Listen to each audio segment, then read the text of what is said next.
Un PDG a discrètement suivi une employée après sa demande d'emporter des restes de repas. Ce qu'il a découvert cette nuit-là a bouleversé toute sa vision.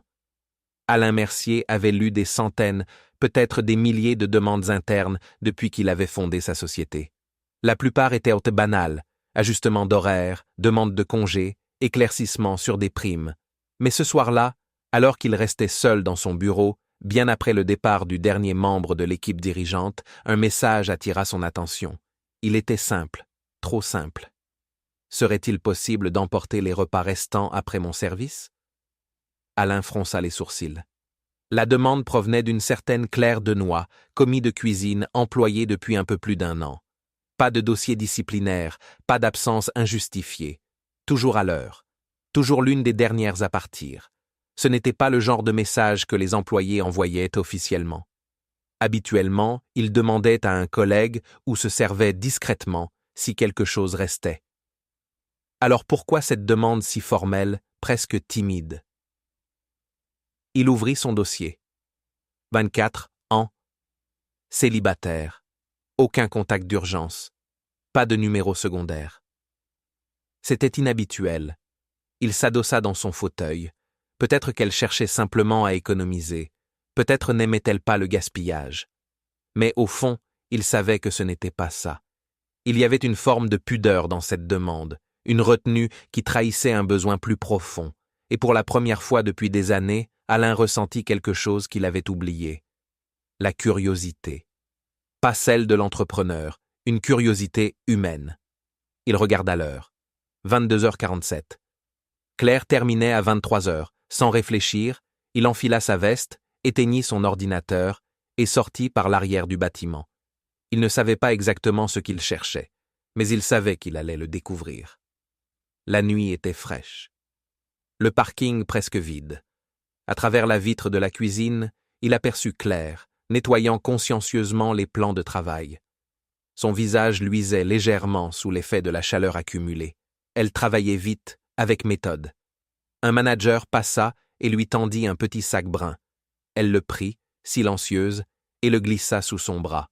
Sans perdre de temps, elle décrocha un sac usé suspendu à un crochet, retira son tablier et sortit. Alain resta à distance, observant pendant qu'elle se dirigeait vers un arrêt de bus au bout de la rue. Elle attendit là, sous un réverbère vacillant, les bras croisés, bougeant d'un pied à l'autre pour se réchauffer. Il hésita, puis monta dans sa voiture. Mais il n'alluma pas le moteur tout de suite. Quand le bus arriva enfin, Claire monta sans regarder autour d'elle. Alain la suivit, sa voiture discrètement à distance. Le trajet fut long, bien plus qu'il ne l'avait imaginé. À mesure qu'il s'éloignait du centre-ville, les rues devenaient moins familières. Les vitrines éclairées faisaient place à des devantures fermées, des murs tagués, des clôtures rouillées. Minuit venait de passer quand Claire tira le signal pour descendre. Alain gara sa voiture discrètement au coin d'une rue. Elle avançait d'un pas rapide, sans regarder autour d'elle, comme quelqu'un qui a appris à ne pas s'attarder. Elle tourna dans une impasse et s'arrêta devant une caravane. Alain resta figé.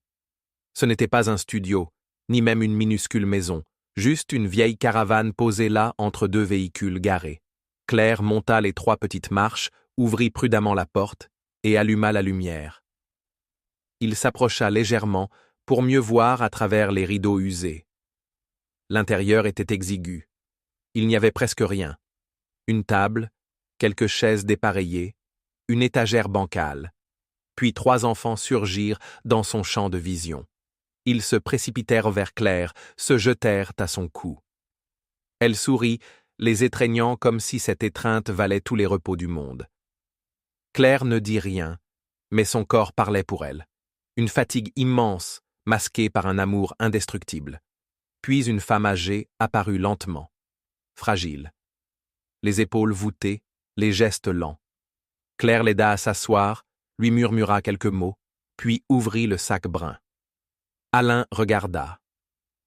Claire répartissait les restes de nourriture sur 4 assiettes. Pas 5. Elle en donna une à chaque enfant, puis à la vieille femme. Elle s'installa à table, un sourire aux lèvres, mais ne toucha pas à sa propre portion. Elle faisait semblant. Elle déplaçait la nourriture, coupait des morceaux, hochait la tête quand les enfants parlaient, mais ne mangeait pas. Alain sentit un nœud se former dans sa gorge. Puis, l'un des enfants, un garçon d'environ 10 ans, posa une question simple. « T'as mangé au travail ce soir ?» Le regard de Claire changea.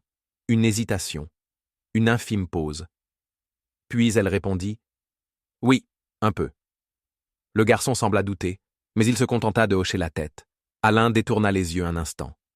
Il pensa à son propre dîner, un repas étoilé, accompagné d'un grand cru. Une note probablement équivalente à 3 jours de travail de Claire. Et elle était là, affamée, faisant semblant d'avoir mangé pour que les enfants ne s'inquiètent pas. Il reporta son attention sur la scène. La vieille femme avait du mal à terminer son assiette. Les enfants bâillaient. Claire ramassa les couverts, rangea lentement. Et enfin, elle s'approcha d'un coin de la pièce où un matelas usé était posé à même le sol, près de l'évier. Aucun lit, pas même un canapé, juste une couverture pliée, un espace minuscule.